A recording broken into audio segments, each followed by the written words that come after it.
أعوذ بالله من الشيطان الرجيم بسم الله الرحمن الرحيم الحمد لله رب العالمين والصلاة والسلام على سيدنا ونبينا وحبيب قلوبنا وشفيع ذنوبنا وطبيب نفوسنا أبي القاسم محمد اللهم صل على محمد وعلى أهل بيته الطيبين الطاهرين واللعنة الدائم على أعدائهم أجمعين أما بعد فقد قال الله الحكيم في محكم كتابه الكريم أعوذ بالله من الشيطان الرجيم إذ أنتم بالعدوة الدنيا وهم بالعدوة القصوى والركب أسفل منكم ولو تواعدتم لاختلفتم في الميعاد ولكن ليقضي الله أمرا كان مفعولا ليهلك من هلك عن بينة ويحيى من حي عن بينة وإن الله لسميع عليم صدق الله العلي العظيم صلوات اللهم صل على محمد. For the love of our beloved Prophet and his beloved progeny, please recite a second loud salawat. Allahumma salli ala Muhammad wa Muhammad. For the hastening in the return of our beloved 12th Imam, a third final loud salawat. Allahumma salli ala Muhammad wa Muhammad. Yesterday we discussed this journey of the Prophet and particularly that portion of it that the Prophet now comes closer and closer to Medina. We said that he entered into Quba. There is discussion about whether he should enter into Medina or not. And the Prophet made it clear that he would not enter into the city of Medina until Ali ibn Abi Talib would join him with the Fawatim. And during this short period of time that the Prophet was in fact in this area of Quba that would have been in the outskirts of Medina, he did not sit still, and in fact he was building his own masjid, or his first masjid of the Muslim world at that time. And after doing so, immediately he started to see with his own eyes now the disputes and the arguments that take place between these two groups, the group of Aus and the group of Khazraj, who are then going to become part of his Ansar. The disputes, the arguments that are always going to be there, part of his ummah, are already presenting themselves.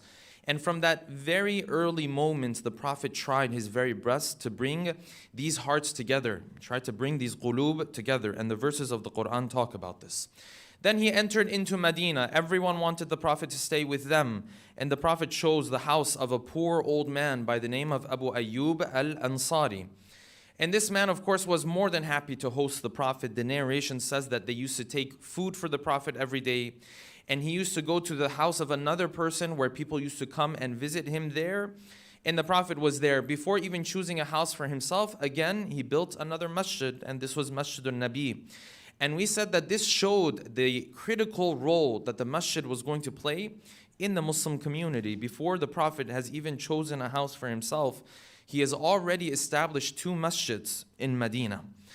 And of course, when he settled down in Medina, there were a number of other steps he took to build this community up. Amongst them was that he started the market that would now belong to the Muslims and would be governed by the rules of the Muslims. Amongst those steps was the covenants and the constitution that he put together between the Muslims, some of the Jewish tribes in Medina, as well as the other people who were in Medina who were not Muslims. Some of them were pagans.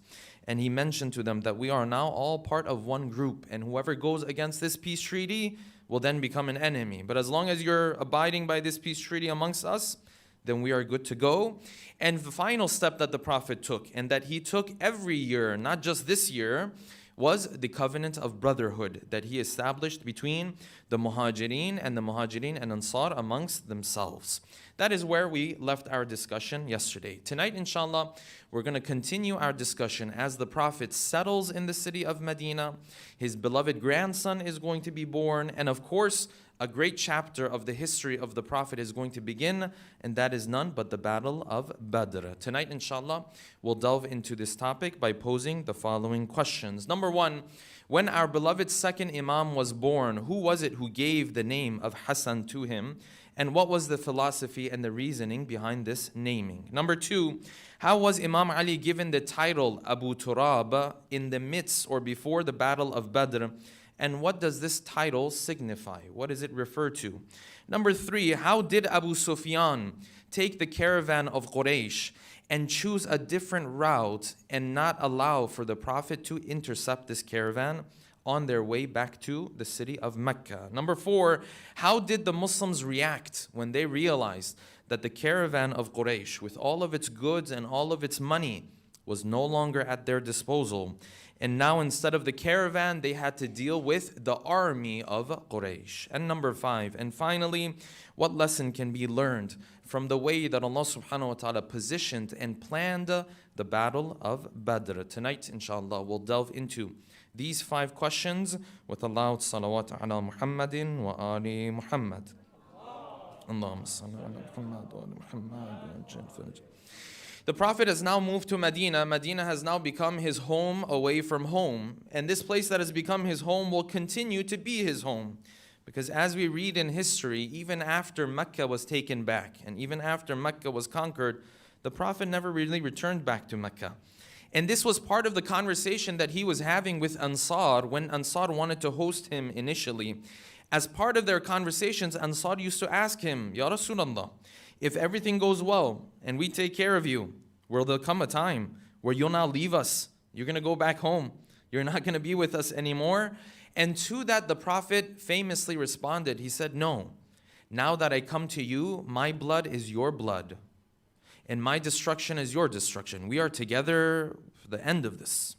And so Medina became that home for the Prophet. Even after Mecca was conquered by the Muslims, he remained in Medina. And all of our other Imams, or so many of them in fact, they were born in Medina. So much so that you find the 8th Imam, when he's leaving the city of Medina, this is seen as such a sad event that he's now leaving home, because Medina became home for the Prophet. And this city, of course, was called the city of Yathrib before the Prophet. And then the Prophet, based on some events, he changed the name, and it was referred to as Madinatun Nabi after that. It is in Medina, and now I'm moving a couple years ahead, the 3rd year as the Prophet is here in Medina, that our beloved second Imam is going to be born, Al-Imam Al-Hassan, salawatullahi salamu alayhi. Allahumma salli ala Muhammad wa ala Muhammad. This character that is going to play a critical role in Islamic history. And he is going to be a part of this group that the verses of Mubahala are going to refer to. He is going to be part of this group that the verses of It'am, when the Ahlul Bayt gave their own food, is going to refer to. He's going to be part of that group that the ayah of Mawaddah is going to refer to, and so many other verses of the Quran. This character that history tells us 25 times he went for Hajj, but on foot, without riding any animals. And history tells us that a number of times he gave all of his wealth in the path of the poor and in the path of charity. And there were other times where half of his wealth he would give in the path of Allah subhanahu wa ta'ala. This character is now born in the city of Medina, and the Prophet is asked to come and give a name to this child. And the Prophet famously waited for the command of Allah subhanahu wa ta'ala, and the name Hassan was given to our beloved Imam. When asked why this name was given, he said, because this is the equivalent of the name of the 2 children of Harun. The 2 children of Harun, Shabbar and Shubayr or Shabir. I am going to name your children Hassan and Hussein. Salawatullahi wa salamuhu alayhima. Allahumma salli ala Muhammad. And it was like this that our beloved Imam was now born. And just to add a little bit, just so you understand what the heart of the Prophet is going through and what his emotions are like, it suffices to say that Imam al-Hassan was the first grandchild of the Prophet. And if you're a grandchild, or if you're getting close to becoming a grandchild, inshallah, you know exactly what this feeling is like. The first grandchild and all of the grandchildren. It's just something special. The city of Medina seems to be a wonderful home for the Prophet, except there is one problem. That one problem is Quraysh and all of the enemies that lie outside of this city. And because of that, now the Prophet has to plan and he has to strategize how is he going to keep the city of Medina safe and protected. Because Medina is wonderful, but the enemies of Islam are not just going to give up because the Prophet moved to Medina. He has some people around him, but he doesn't have armies that are that great. He doesn't have palaces or castles in this city. He's not fully established yet.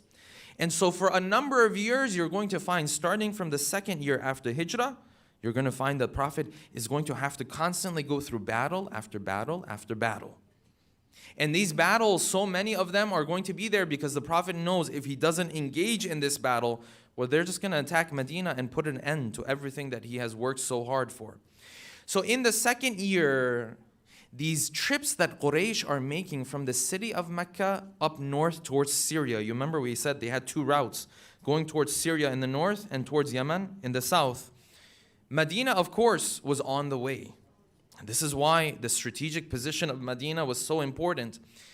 And Abu Sufyan now comes into the picture. Abu Sufyan is now heading one of the most important and heavily loaded caravans of Quraysh. This caravan is heading towards Syria. The path is going to go near Medina. Now, whether you go exactly towards Medina or further away, you're going to be in that direction, however you're going to move. And the Prophet put together a plan to intercept this caravan. Caravan heavily loaded. 1,000 camels. Now, we have to put that into perspective. 1,000 camels means so much of the wealth that Quraysh has. They're going to take it. And the Prophet put this plan together, and you and I might think, why is the Prophet now taking the first step? This seems like an offensive, step. It's not a defensive step. No one's attacking the Prophet. In reality, the Prophet this is also a form of defense for him. Why? Because this is Quraysh who had killed so many of these Muslims, had expelled all of these Muslims. So much of this wealth in reality belongs to these Muslims. They've left behind their homes, their assets, so much of their armor, so many things they were never able to take with them. So the Prophet is now intercepting this caravan. Why? Because this is in many ways the wealth that belonged to the Muslims anyways. This is number one. And the second reason that shows you this even more is that there were many other people who were going on these business trips, and there were many other tribes who were coming and going. And the Prophet did not decide to intercept any of the other ones. It was only Quraysh. Only Quraysh that we have to intercept. Why? Because Quraysh is the one who expelled us. Quraysh is the one who took so much from us. Forget about wealth. They took lives from these Muslims. And so the Prophet put together this plan. This caravan now starts to move up towards the north, and this is where the Prophet leaves the city of Medina with a small number of his companions, because they're not even going to war. You're not going against an army. You're going to intercept a caravan. A caravan, thousands of camels. There might be 20, 30, 50, 100 people. They're just watching the camels. They're not really there to fight. So the Prophet leaves with a small number of people, and he tries to intercept the caravan, but he's not able to. Caravan moves quickly. And this step of the Prophet was known as Ghazwa Dhul Ushayra, because they came close to a region, there was a group of people there, and in this attack that the Prophet had, or in this step that the Prophet took, he took with him some of his companions, including Ammar and the first Imam. And Ammar says, me and Ali ibn Abi Talib went out as spies to look around, see where is this caravan coming, and this tribe that is on the way, what are they doing? Ammar says, me and Ali went, we stayed for a number of hours, and we were supposed to stay longer, and slowly it was time for us to nap a little bit, to get some rest, and then we would continue to watch what they're doing. He says, me and Ali went somewhere in the corner so that others could not see us. We slept on the ground. And of course, when you sleep in the middle of the desert, your clothing gets what? It gets dusty. Right? There's dirt, dust on the ground. And Ammar says, we didn't wake up except that the Prophet came and woke us up. And then he turned to Ali. He said, Qum. He said, Ali, get up. Ya Aba Turab. O Abu Turab. O the acquaintance of dust. The one who goes, he's so humble, dust, dirt. The Prophet gave this title to Ali ibn Abi Talib.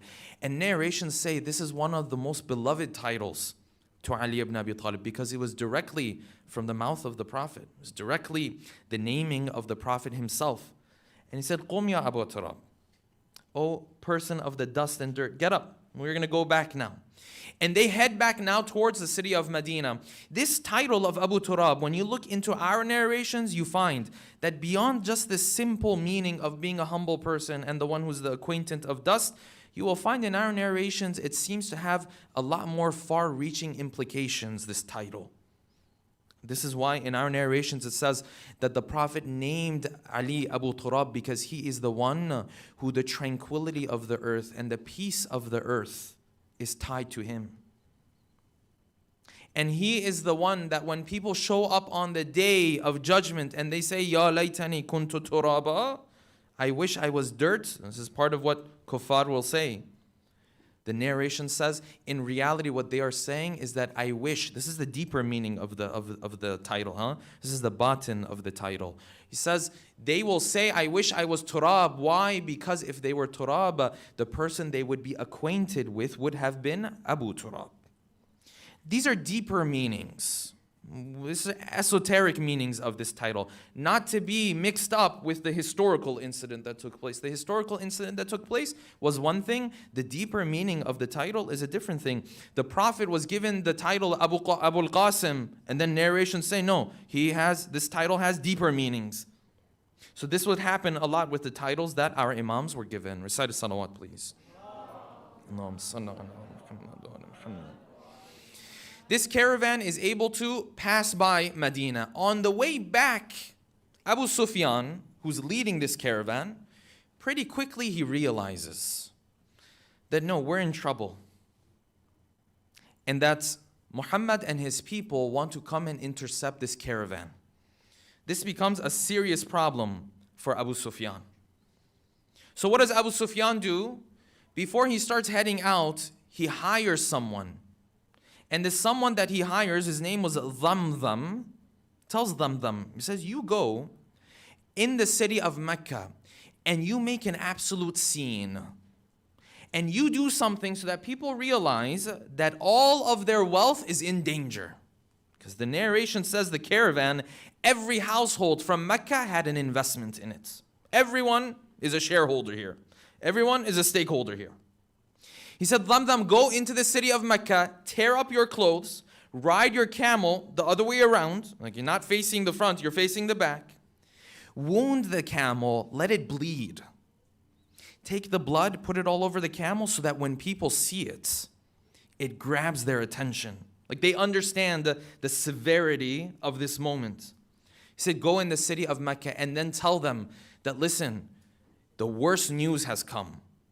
That all of your wealth is going to be intercepted by Muhammad and his followers.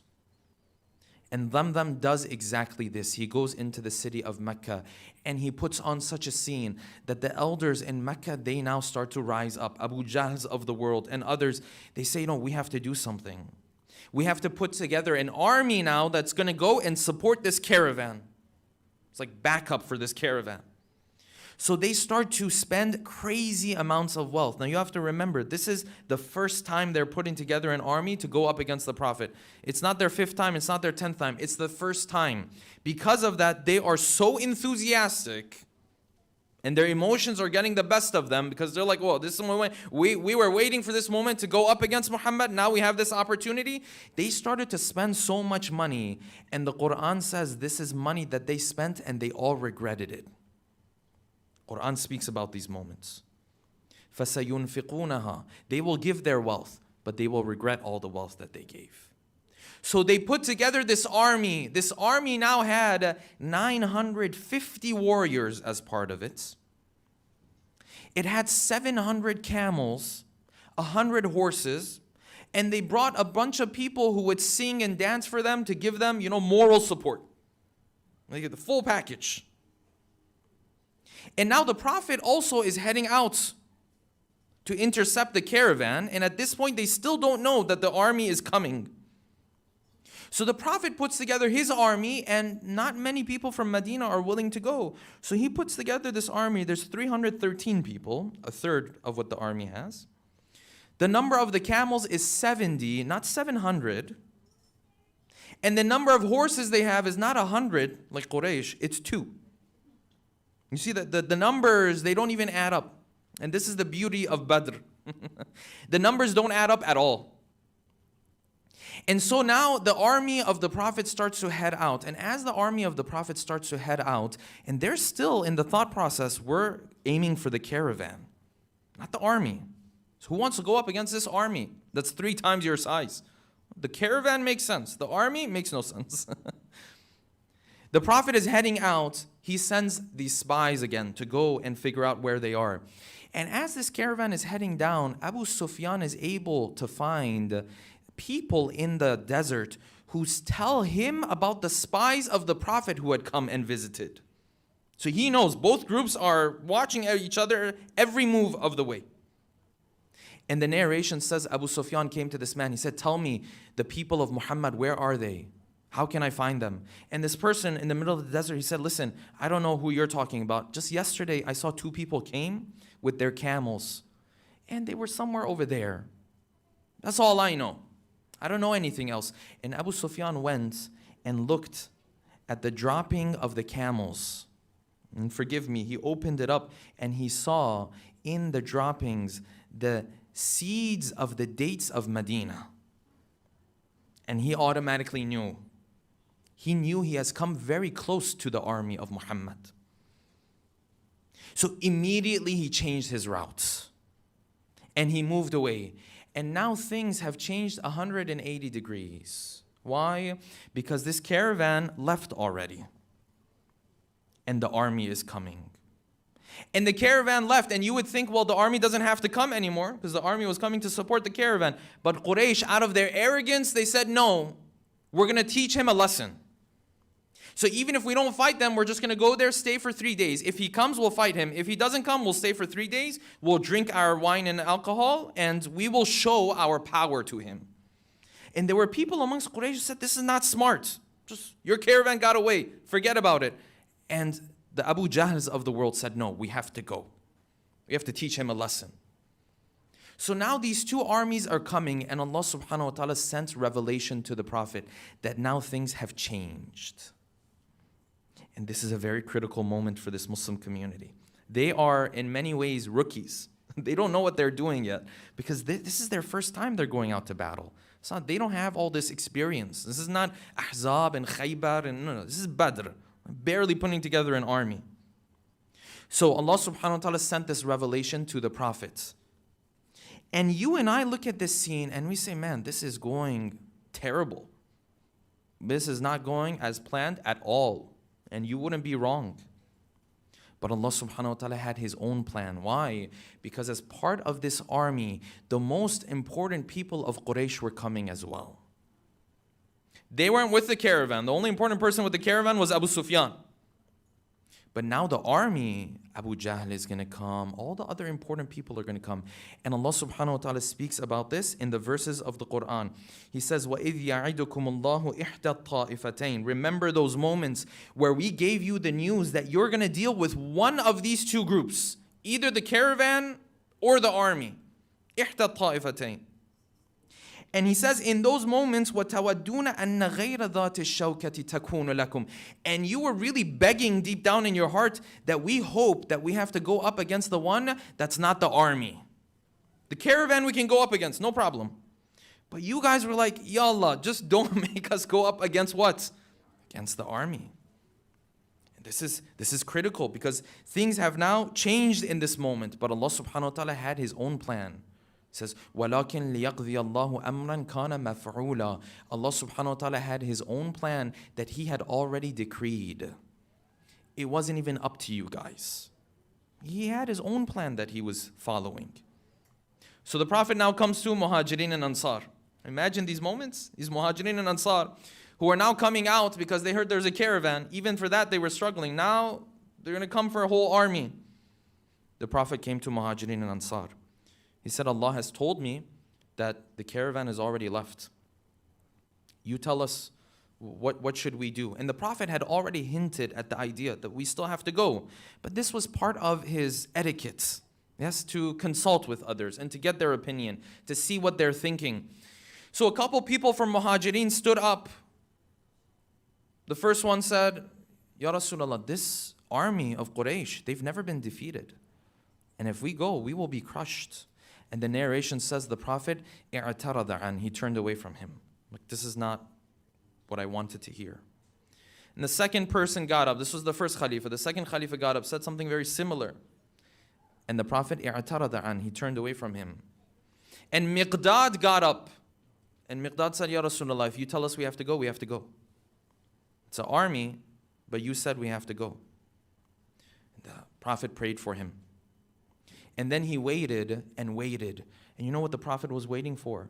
These were all Muhajirin. He wanted to hear the opinion of Ansar. Why? Because when Ansar gave him the promise to protect him, they said, we will protect you when you are attacked in Medina. But now this is a bit different, not in Medina. So the Prophet wanted to make sure that they are also okay with this. So Sa'd ibn Mu'adh got up. He said, Ya Rasulullah, it seems as though you're waiting on us. He said, yes, Sa'd, I'm waiting to see what you guys have to say. And Sa'd said, Ya Rasulullah, it seems as though initially we had one plan, but now Allah subhanahu wa ta'ala has commanded you to go to war with the army. And the Prophet said, yes, this is exactly what has happened. He said, so we'll go with you. We have no problem. And he said, Ya Rasulullah, these routes and these paths and this war, we've never been a part of anything like this. And if we are victorious, wonderful. If we are not, Ya Rasulullah, we will prepare rides for you so that you can get on a horse, on a camel, and make your way out. Like if we die there, at least you can make your way out. And the Prophet turned to them and he said, no, Allah subhanahu wa ta'ala has made a different decree. And he said, by Allah, it is as if I can see that Abu Jahl is going to die here. And Uqba ibn Abi Mu'ayt is going to die here. And the other elder of Quraysh is going to die here. And the other one is going to die here. I can see this happening. And this, you would assume, that would put the end to all of their worries. But the Prophet giving you a promise and you believing it are two different things. The Prophet gives us a lot of promises too, right? It says if you pray, there's heaven. If you fast, there's heaven. If you're nice to your family, there's heaven. But do we always do these things? We don't always do these things, yes? You would think this would be the end of it, but the Muslims were still very worried. And the story continues, but before we continue with the story, I want to pause here because it's very interesting. This idea of the Prophet consulting his people would happen not just in Badr, it would happen in a number of other battles as well. And do you know whose name doesn't really come up when the Prophet consults people? Whose name does never almost comes up about, Ya Rasulullah, we should do this, we should do that? A close companion of his, and that is Ali. And somehow Ali, as strategic as he is, and as brave as he is, and as powerful as he is, it seems as though he doesn't have an opinion. Everyone else has an opinion. Everyone else says, oh, we should do this, Ya Rasulullah, we should do that. But somehow, someway, Ali ibn Abi Talib doesn't have an opinion. Why? How come his name doesn't come up saying, oh, we should do this, we should do that? Because when the Prophet said, this is what I want to do, that's it for Ali. He doesn't need to come and say, we should do this and we should do that. Ali has no opinion because the Prophet already had an opinion. That's enough for me. And you don't find Ali ibn Abi Talib getting, Ya Rasulullah, I don't know about this army thing you said. I don't know if we should go. Maybe we should stay back. No, this consultation happened on a number of occasions. In Uhud, it will also happen. The Prophet will ask them. In a number of other battles, it also happened. And almost never do you hear any words from Ali because Ali is just sitting there with his Dhul Faqar. He's just waiting for the Prophet to tell him what to do. And this is the difference between Ali ibn Abi Talib and everybody else.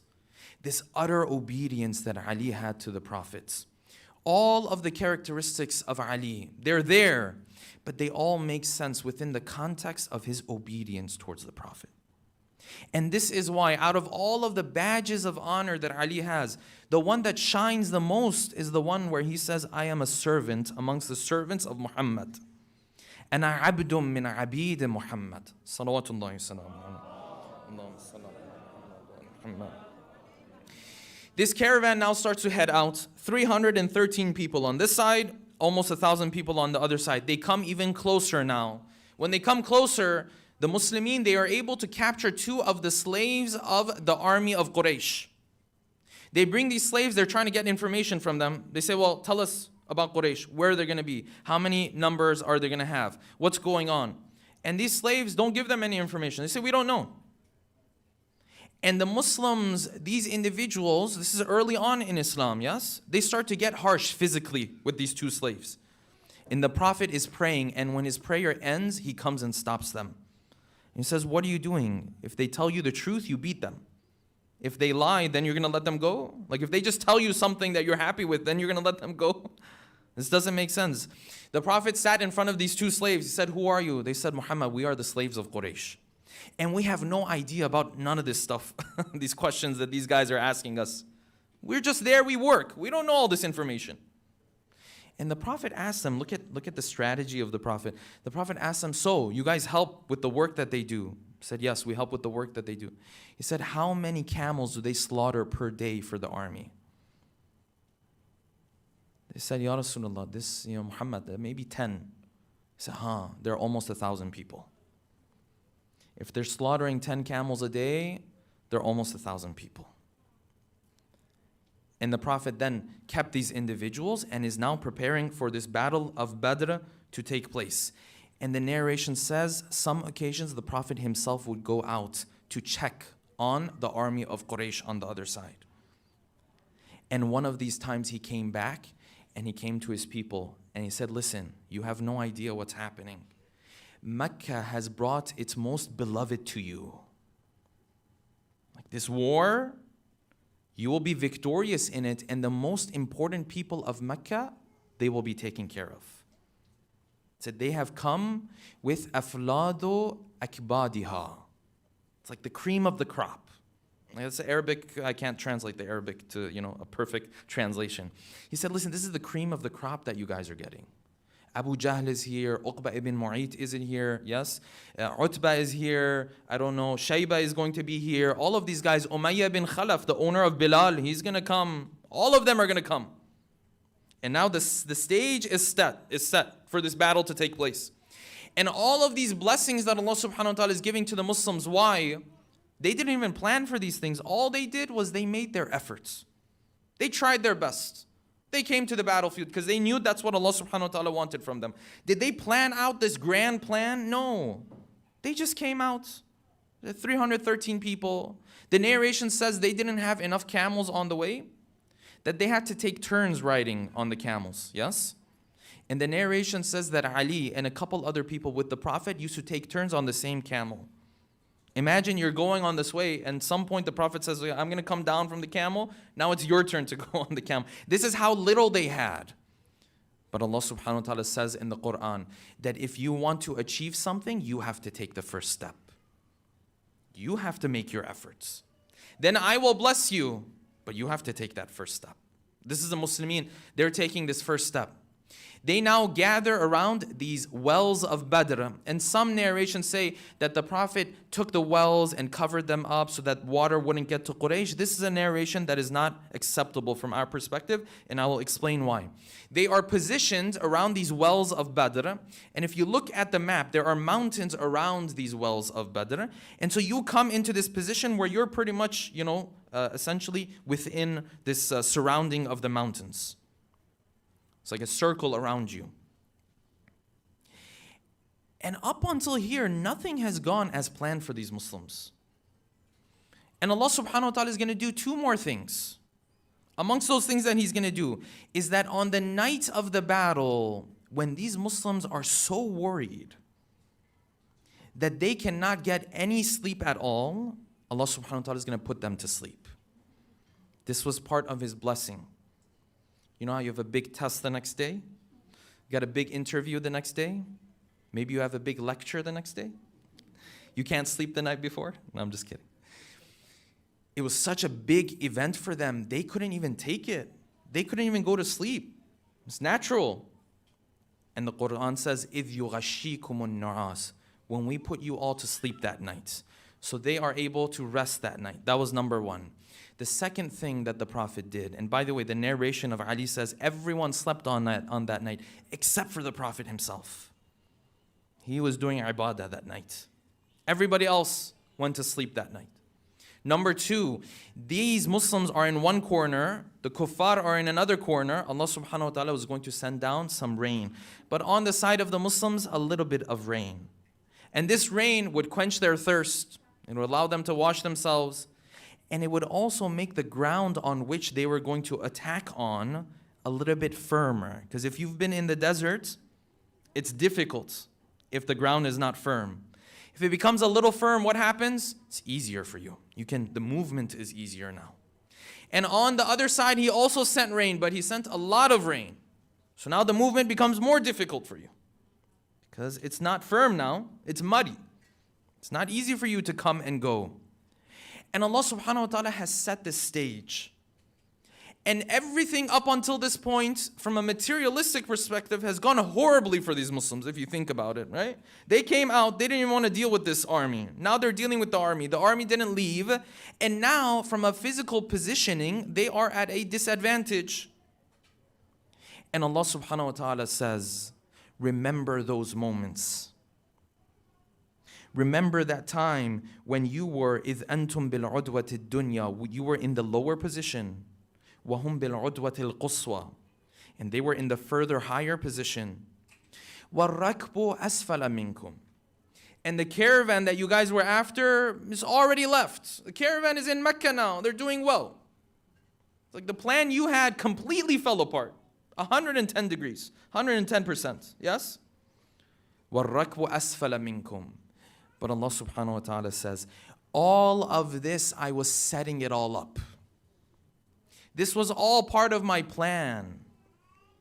In fact, it was such a beautiful plan. وَلَوْ تَوَاعَدْتُمْ, if you had all come together and put your brain power together and decided to set it up in this way, لَاخْتَلَفْتُمْ, you wouldn't have been able to. And this goes to show that what looks like a disaster to you and I can look like a masterpiece in the eyes of God. This is a disaster for the Muslims. This is terrible. We're going up against an army that has 3 times the amount of people, 10 times the amount of camels, I don't know how many times, 50 times the amount of horses than us. They have nothing to worry about.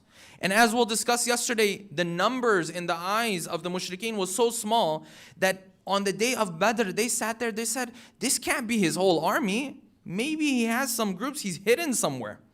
So they sent someone to go and check and see, does Muhammad have some other parts of his army somewhere else? Because this is nothing. The Muslims are looking at this situation as a disaster. You and I would look at it as a disaster. And Allah subhanahu wa ta'ala says, you have no idea. This is the masterpiece I was trying to create. وَلَوْ تَوَاعَدْتُمْ لَاخْتَلَفْتُمْ فِي الْمِيعَادِ. Even if you wanted to write this script, you wouldn't have been able to. And I'm pulling it off. And he says, وَلَكِنْ, the reason why I did this, لِيَقْضِيَ اللَّهُ أَمْرًا كَانَ مَفْعُولًا, because I wanted to pull off something that had already been decreed. And that is to put an end to Quraysh. Because all of the most important people have now come in this army. If you're victorious in this battle, that's it. You're not going to hear about Quraysh too much. They will try, but they won't be as powerful as they are right now. لِيَهْلِكَ مَنْ هَلَكَ عَنْ بَيِّنَةٍ, so that everyone sees that if they decide to disobey Allah, now they have proof in front of them. What is this proof? The Battle of Badr is the greatest proof. وَيَهْلِكَ مَنْ هَلَكَ عَنْ بَيِّنَةٍ وَيَحْيَى مَنْ حَيَّ عَنْ بَيِّنَةٍ. And whoever's going to follow in your footsteps, he can see the truth very clearly in front of him. Because it makes no sense at all that this number of 313 will be able to take over this number of 1,000 with less equipment. This stage is set. And the narration says that night, the Muslims, it was very difficult for them to go to sleep. And they were begging and pleading for some help from Allah subhanahu wa ta'ala. And of course, they did not know the help that Allah subhanahu wa ta'ala had in mind for them. And in fact, not only did they not know the help that Allah subhanahu wa ta'ala had in mind for them, they also didn't know the strength and the power they carry themselves. And tomorrow, the day of the battle of Badr, Allah subhanahu wa ta'ala is going to show them two things. Allah subhanahu wa ta'ala is going to show them the help that He's going to send them, and then He's going to show them the strength that they had themselves through their faith that they didn't even know of. And when Allah subhanahu wa ta'ala sends the help, He says, I sent this help, but you didn't even need this help. How? 313? 1,000? He says, no. Your strength, forget about times 3. It should have worked more than that, depending on the strength that you carry. This is the stage that Allah subhanahu wa ta'ala has set for the battle of Badr. And interestingly enough, the battle of Badr took place exactly in the same days and nights that we are going through. It's like early second half of the month of Ramadan. So you are breathing in those same days and nights. I don't know if that's spooky or it makes it happy, but these are the moments where it was happening. So inshallah on Wednesday we'll discuss the second day of the battle of Badr, and of course the heroic movement and things that Ali ibn Abi Talib did in this battle. Inshallah with that we'll bring tonight's talk to an end. Let us take a moment to recite Surah Al-Fatiha for all of your marhumin and marhumat, especially the marhumin and marhumat of the sponsors of tonight's program from our community as well as the St. Louis community. Tonight, inshallah, is the last night that the St. Louis community will be with us. So from here, we send our salams to them and we thank them for being with us for this first half. Let us recite Surah Al-Fatiha with a loud salawat ala Muhammadin wa ali Muhammad. Allahumma salli ala Muhammad wa ala Muhammad wa ajjal faraja. Bismillah.